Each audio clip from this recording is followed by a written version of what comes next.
আজকে আপনাদের মাঝে একটা রান্নার রেসিপি নিয়ে চলে আসলাম। এটা হলো বাদাম দিয়ে ডিমের ঝোল। কে কে এই রান্নাটা খেয়েছেন জানাবেন।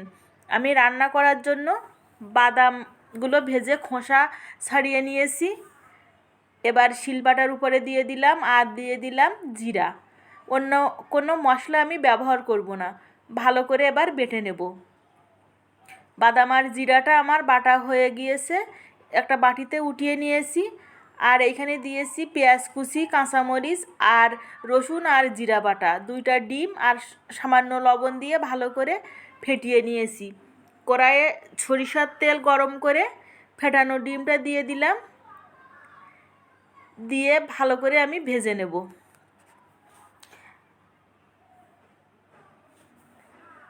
ডিমটা প্রায় ভাজা হয়ে এসেছে, এবার আমি পিস পিস করে কেটে নেব।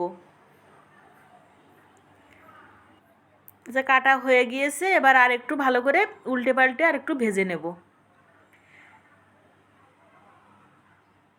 এবার ওই কড়াইয়ে ডিমগুলো সব উঠিয়ে নিয়েছি। ওই কড়াইয়ে এবার আমি বাদাম বাটা, ওর ভিতরে একটু জল মিশিয়ে দিয়ে দিলাম। ভালো করে বাদামটা মিশিয়ে নেব যেন দলা দলা ভাব না থাকে।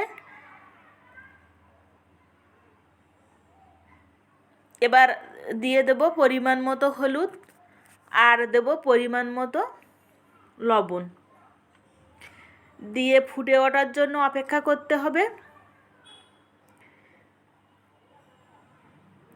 দিয়ে দিলাম কয়েকটা তেজপাতা আর দেব কয়েকটা কাঁচামরিচ।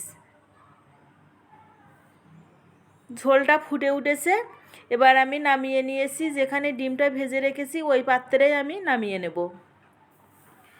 কড়াইয়ে তেল গরম দিয়েছি, আবারও দিয়ে দিলাম কালো জিরা আর পেঁয়াজ আর রসুন দিয়ে ভালো করে ভেজে নেব।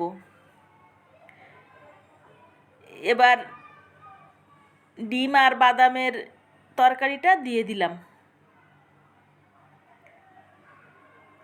দিয়ে একটু নাড়াচাড়া করে দেব। দিয়ে ফুটে ওঠা পর্যন্ত একটু অপেক্ষা করতে হবে।